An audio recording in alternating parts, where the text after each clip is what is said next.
So, yesterday, I was just kind of trolling around on Twitter, as per our usual arrangement, and I came across this insane display from the National Museum of African American History and Culture. And it really does speak to our bizarre cultural moment, because the fact is that the new anti-racist movement, the sort of Ibram Kendi, Robin DiAngelo anti-racism movement that has become so popular on the left, that has really overwhelmed the old version of what racism was. Racism used to be defined, as we've been talking about, as you believe in the supremacy or inferiority of a group based on characteristics they cannot control, like skin color. This was defined as white supremacy or as racism, depending on who was being the racist and who was being the victim. Well, that has now been changed to the entire system is racist, and if you are complicit in any system that produces inequality, then you are part of the problem and you are a racist, and to be anti-racist, you have to fight the system. Well, this sort of idea has now been promulgated with your taxpayer dollars at the National Museum of African American History and Culture, a project of the Smithsonian Institution. And I want to go through the display that they put forth, because not only is it hideous and horrifying, it's overtly racist against Black Americans. I mean, that is what it is. It's incredible. It's incredible. Like, you cannot distinguish the verbiage on this poster from anything David Duke would say. It's impossible to actually tell the difference, because in the end, what it suggests is that all the hallmarks that make a person or culture or a civilization successful are white things.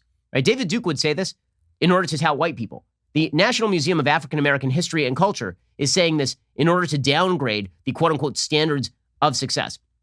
And this has real ramifications, because when we look at problems in American society, we look at problems like police brutality, or if we look at problems like income gaps between Black Americans and white Americans, and educational gaps between Black Americans and white Americans. These are specific problems with specific solutions. Right? There are things we can do about some of these things. There are things we can't do about some of these things. But if politics is the solutions business, right? Politics is the place you're supposed to go to discuss a problem and then come up with an answer. That is the goal of politics, is solution making. But our politics these days has become more about feelings. I've said before on this show, I've talked about this, that when my wife and I first got married, and when you first get married, there are always some bumps that you have to iron out. Thank God my wife and I have an incredible marriage. We've been married 12 years now with 3 kids. Very happy. But at the very beginning, there's a sort of situation that would continually arise. And the situation was my wife would come to me with a problem. And I, being a doting husband, would say, okay, let's talk about the solution. And she'd get upset, because it turns out that what she didn't want was the solution. What she actually wanted was for me to just hear her feelings, right? She wanted me to show that I cared about her experiences. And this made no sense to me, because I am a solutions-oriented person.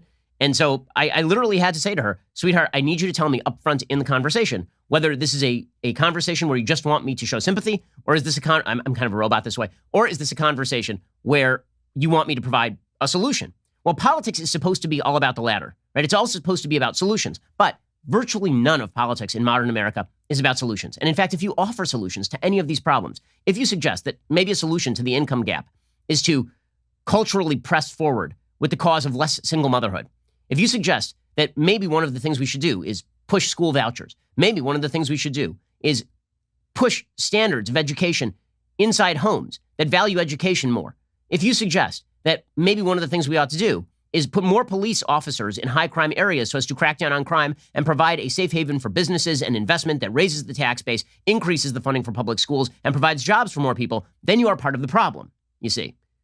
Politics is, if you're Senator Tim Scott and you come forward with a bill that is meant to take the first steps toward curbing police brutality, you are hit with more vitriol by the left than if you had never provided any sort of solution at all, because the solution is not the point. The complaining is the point.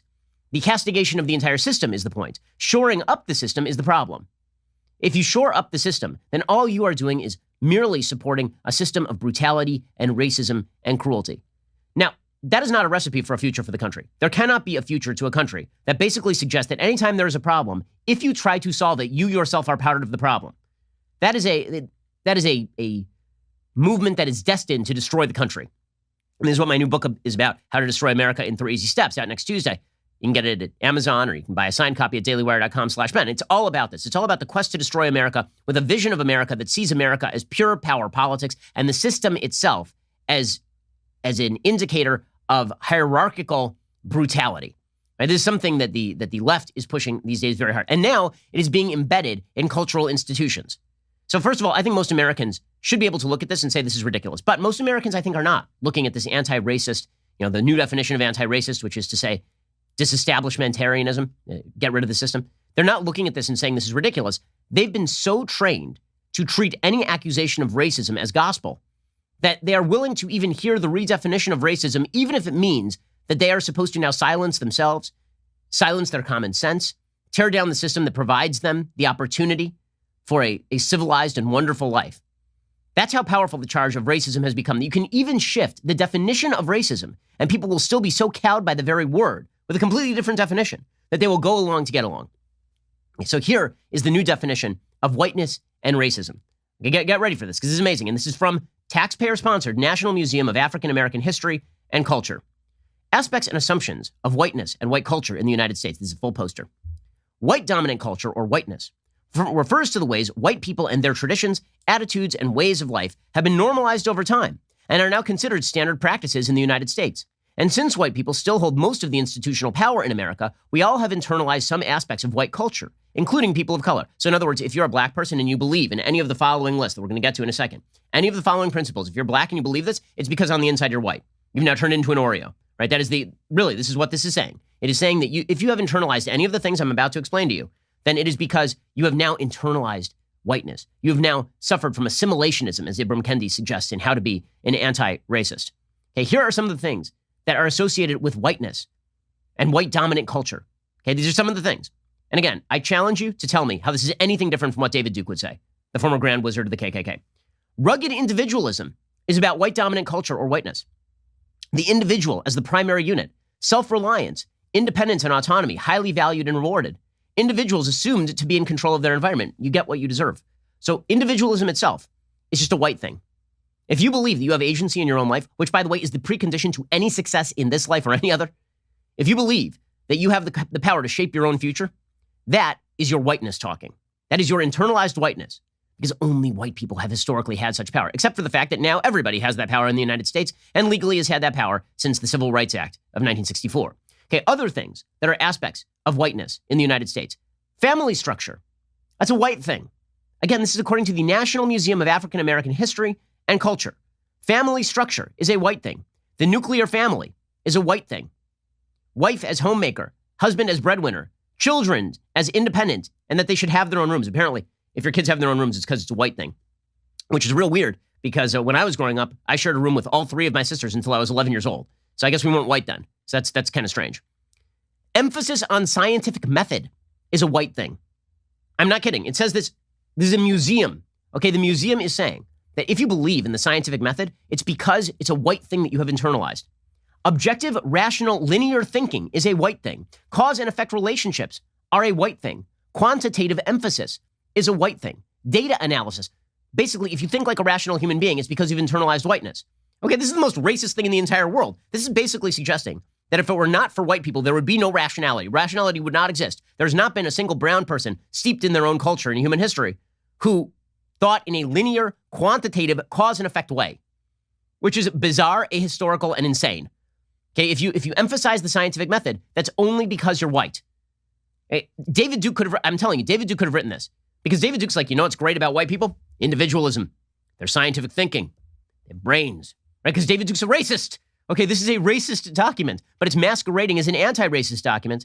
And I'll explain why in a second. Okay, other things that are white. If you mention Western civilization, that's a white thing. Because Western civilization is not important, apparently, in the broad view of humanity, despite the fact that Western civilized values have now taken over most of humanity and have been responsible for the uplift and freeing of billions of human beings.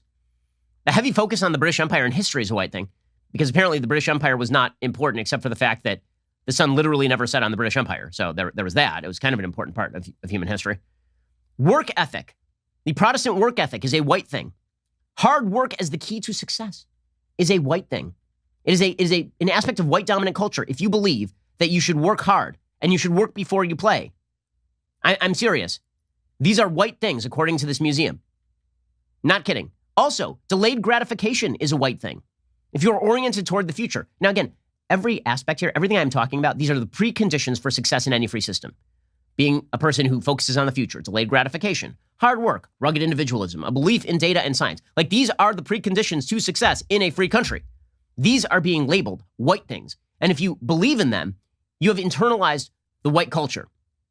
Other things that they say are white are things like value on ownership of goods, space, and property, which, okay, just the utter insanity of suggesting that only white people have ever valued ownership of goods, space, and property. Really, why are there tribal chiefs in literally every civilization ever known to man, and they are the richest, most powerful people? Why?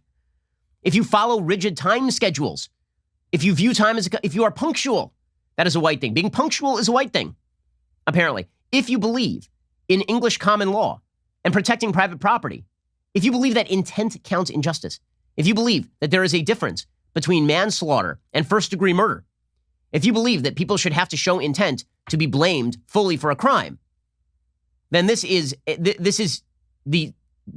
aspect of whiteness. And finally, decision-making. If you make decisions, if you are oriented toward solutions, if you must always do something about situation, that means that you are oriented toward whiteness. We're going to get into more of this and what exactly this means and how this destroys the country and how woke white people bowing to this bullcrap, how these woke white people are destroying the country. Facts don't care about your feelings, and it's a fact that The Ben Shapiro Show is the largest conservative podcast in the nation. Be sure to hit the subscribe button to stay up to date on all of our content.